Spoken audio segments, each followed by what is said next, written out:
Hey Kev, happy birthday, man. So we ordered you a bunch of equipment for your gym at home. What I'm going to do today is I'm just going to go over some quick form for the equipment that we purchased. We're going to go over a proper squat with the Dynamax ball that you have at home. We'll go over a sit-up that you can do with the Dynamax ball at home. We're going to go over kettlebell swings, kettlebell squats, and push-ups.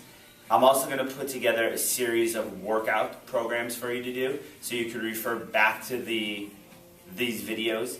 And if you have any questions, just shoot me a phone call or an email, and we could do another video for you, or we can just go into a more descriptive parts of the exercise for it, whatever you need. Okay, bud? Alright, so first we're going to start with the squat with the Dynamax ball. So I know you know how to do squats. We've done squats tons of times before when we've worked out. But the Dynamax ball is a little bit different. You want your hip flexor to go lower than your knee. So it's actually, you're going to kiss the Dynamax ball with your tush, push through your heels, and stand back up. So it's a tap, up, tap, up. With a normal squat, your toes are going to be forward a little bit more, and you're just going to stick your butt back and come up, where we have that feelings, that sensation where we're falling backwards. Here's a little different. You're just going to come down on the ball with your knees out, making sure that they're always over your feet. That's real important. Because, Kev, if they're not over your feet, you're going to hurt your knees, because then they're going to go over your toes, and all of the load of your body is going to be on your patellas, on your kneecap. So you're going to drive up through your heels, sit down on your heels, drive up, sit down, drive up, sit down, drive up, and sit down. Okay? So then we have our kettlebell. I'm going to show you two different variations of the kettlebell. We're going to do the double hand kettlebell swing, and then we're going to do the single arm kettlebell swing. Kettlebell is very important.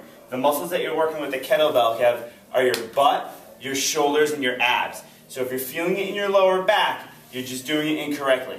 So if you're feeling it in the lower back, you're thinking, okay, I'm going forward too much because I'm trying to lift the kettlebell up with my back, instead of driving your hips forward and using your shoulders and your abs. Okay, so let's start here. We'll show it this way because it'll film a little bit better. Kettlebell starts at the heels, okay? You're going to crazy glue this part of your arm, your tricep part of your arm, onto your rib cage. You're going to reach back, grab the kettlebell, take it off the ground. Okay, head is always up, and you're going to just get it swinging. Now we're not going to squat deep like we were before, but we're just going to bend the knees into an athletic position, right? We're going to swing, and then we're going to pop your hips up and lift the kettlebell. Pop your hips up.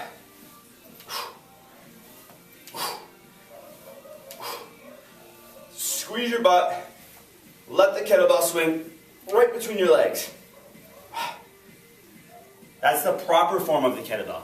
Now I'm going to show you a way not to do the kettlebell, okay? This is what happens when we get really tired.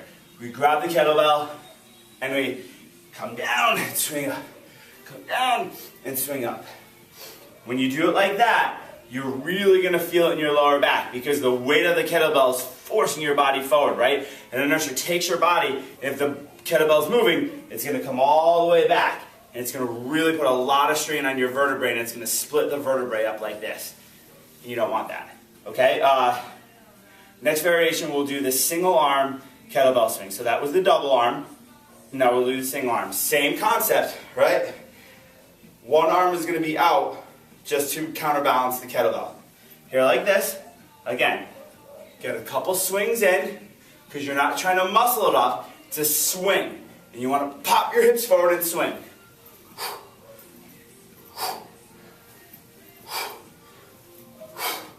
Then you want to switch your hands.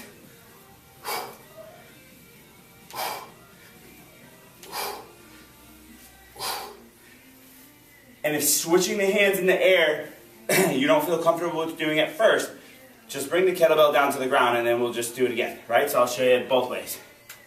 Here.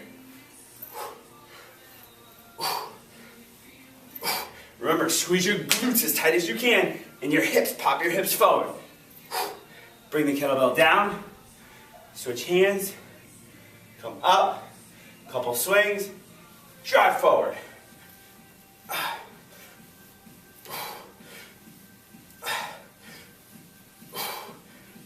And rest.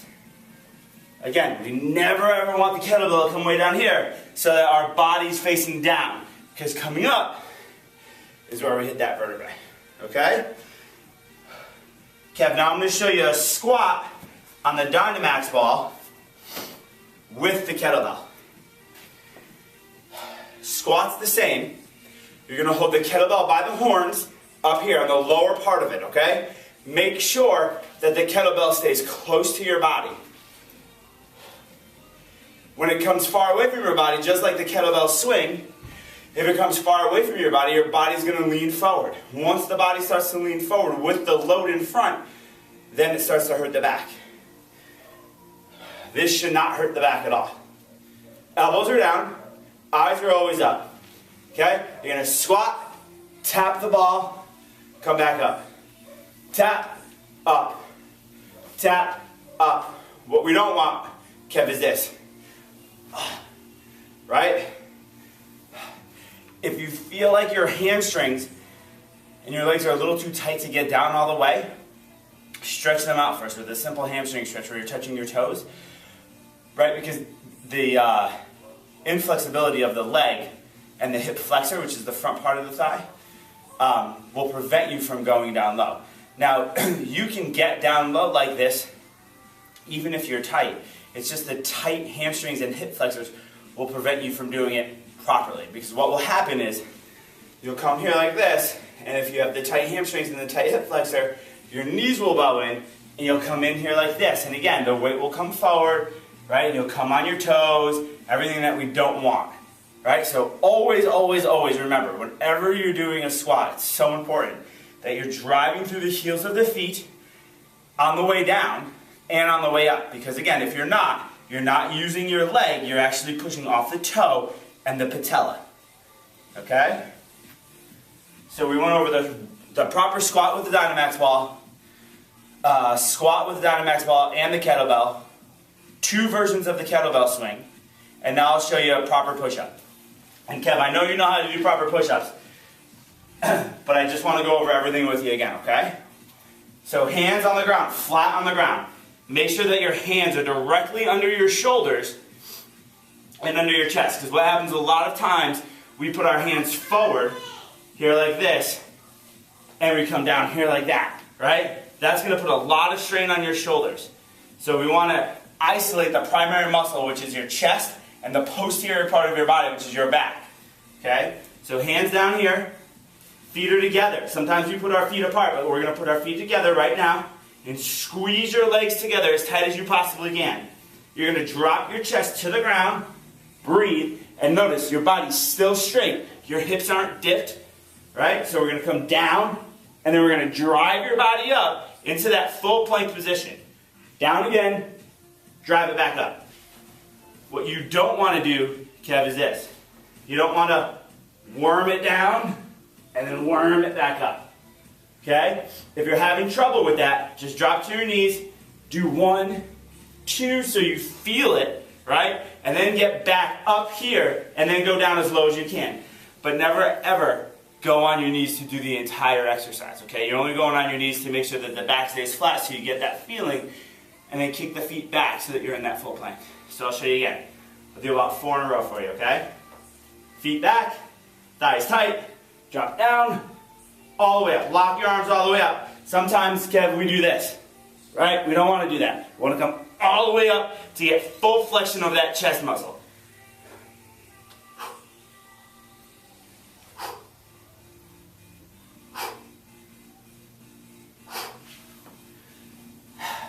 Perfect. So we got a variety of different exercises there. And what I'm going to do is I'm going to put together a handful of programs, written out programs, so that you can bring downstairs to the gym with you and look them over. And just kind of use this as a guiding tool for form. Because some of the things are, you're like, well, what the heck is this? And you come back here and so you can just check out the form. Okay, and again, Kevin, if you need anything else, I'll give you my email and my cell phone number, and you just give me a call, and we'll create more for you. All right, bud, happy birthday, and I hope you're doing well with your new babies. Tell Julie I said hi. Thanks. Bye.